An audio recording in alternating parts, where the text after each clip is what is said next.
అందరికీ నమస్కారం. నమస్కారమే కదండి మన సాంప్రదాయపు సంస్కారం.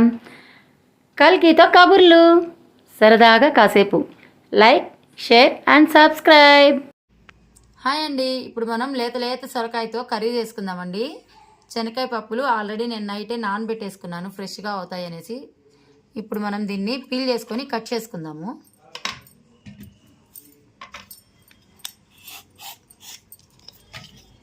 ఇలాగా మనం సొరకాయ తొక్క తీసేసి లైట్గా కర్రీ చేసుకుందాము. అంతే అండి. లైట్గా తొక్క తీసుకున్న తర్వాత ఇప్పుడు మనం కాయని కట్ చేసుకుందాం చిన్న చిన్న ముక్కలుగా. ఇలా చిన్న చిన్న ముక్కలు కట్ చేసుకొని ఈ సొరకాయతో పెరుగు పచ్చడి చేసుకోవచ్చు, ఆవ పెట్టుకొని ఆవాలతో ఆవ పచ్చడి చేసుకోవచ్చు.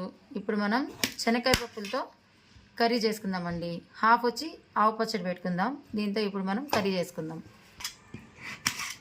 ఇలా మనం మీడియం సైజ్ కట్ చేసుకుందామండి. కాయని మరీ పెద్దది కాకుండా ఇట్లా దీన్ని హాఫ్ చేసుకొని ముక్కలు చేసేసుకుందాము.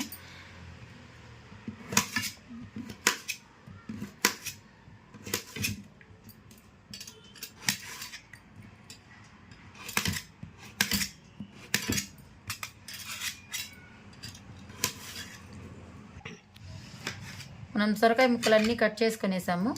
ఇదిగోండి ఇలా సొరకాయ ముక్కలన్నీ సిద్ధం చేసేసుకున్నాము. ఇంకా మనం స్టవ్ దగ్గరికి వెళ్ళిపోదాం. ఇప్పుడు మనం స్టవ్ వెలిగించుకొని ఒక చిన్న కుక్కర్ పెట్టుకొని ఒక ఎండుమిర్చి, ఆవాలు, జీలకర్ర, అలాగే కాస్తంత శనగపప్పు, మినపప్పు వేసేసుకొని బాగా వేపుకోవాలండి. మనము ఆవాలు, జీలకర్ర, ఉద్దిపప్పు, శనగపప్పు, ఎండుమిర్చి అన్నీ వేపుకున్నాక ఆవాలు చిట్టుపెట్టలాడాలండి. ఆవాలు చిట్టుపెట్టలాడిన తర్వాత మనం కరివేపాకు వేసుకుందాము. చూసారా, పోపు వేగిపోయింది. ఇప్పుడు మనం కరివేపాకు వేసుకుందాము. అలాగే ముందే మనం తోలు తీసి పెట్టుకున్న వెల్లుల్లిపాయలండి. మనకి ఇష్టం వచ్చినన్ని వెల్లుల్లిపాయలు వేసుకోవచ్చు. వెల్లుల్లిపాయలు వేసుకుంటేనే సొరకాయ కూర చాలా బాగుంటుందండి. ఇప్పుడు మనం వెల్లుల్లిపాయలు వేసేసుకున్న తర్వాత మనం ముందే తరిగి పెట్టుకున్నాం కదండి, సొరకాయ ముక్కలన్నీ వేసేసుకుందాము. ఇలాగా మనం సొరకాయ ముక్కలు వేసుకున్న తర్వాత కాస్తంత పసుపు వేసుకోవాలి. పసుపు వేసి కొంచెం బాగా కలుపుకుందాం. మళ్ళీ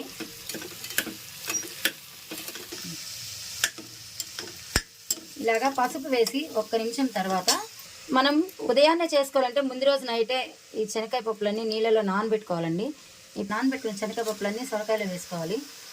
ఇదే అండి, సొరకాయతో మనం వేరుశనగ పప్పులు వేసుకొని చేసుకున్నామంటే కనుక చాలా టేస్టీగా ఉంటుంది.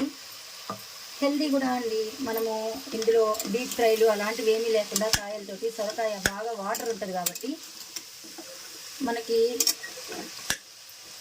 డైజెషన్ ప్రాబ్లమ్స్ కూడా బాగా తగ్గుతాయండి సొరకాయ మనం రెగ్యులర్గా తింటూ ఉంటే కనుక. అంతే అండి. ఇందులో మనం ఇప్పుడు నీళ్లు పోయమన్నమాట. ఇప్పుడు మనం కుక్కర్ మూత పెట్టకుండా కుక్కర్ పైన మూత బదులు ఈ వాటర్ పెట్టాలండి.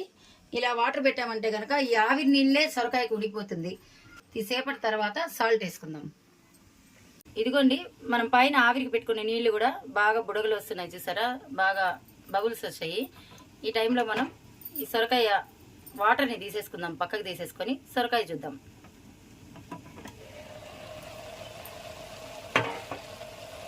చూసారా, ఆవిరి నీళ్ళండి. చూడండి, కింద మనము వాటర్ ఏమీ వేయలేదు. ఆవిరికి సొరకాయ అంతా, సొరకాయలో ఉన్న నీళ్లు మనం ఆవిరికి పెట్టుకున్న నీళ్ళే, సొరకాయ బాగా ఉడికిపోతుంది. చూడండి, ఇప్పుడు మనకి హాఫ్ దాకా ఉడికిపోయినది. ఇప్పుడు మనం ఉప్పు వేసుకుందాం. ఇదిగోండి, కర్రీకి సరిపడినంత ఉప్పు ఇంత మాత్రమే వేసుకోవాలి, మన టేస్ట్కి తగినట్లుగా.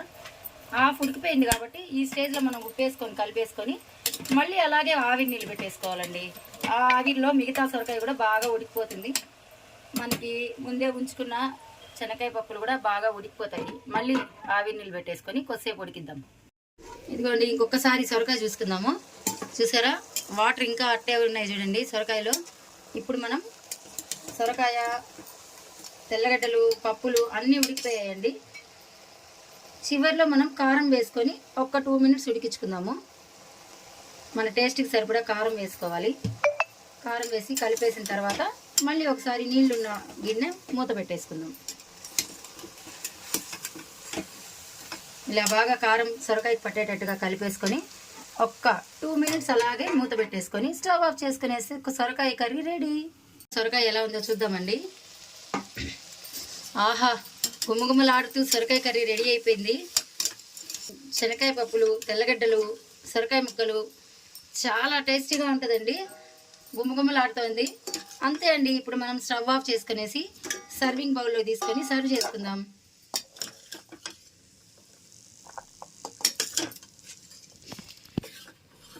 సొరకాయ మనం ఎంత క్వాంటిటీలో తీసుకుంటామో అంతే క్వాంటిటీలో కనుక పప్పులు వేసుకున్నామంటే చాలా బాగుంటుందండి. తినేటప్పుడు మనం అసలు సలాడ్ లాగా, సుండల్లాగా తినేసేయచ్చు అనమాట. అంతే అండి. మనం సర్వింగ్ బౌల్లో తీసుకున్న తర్వాత సర్వ్ చేసుకోవడమే.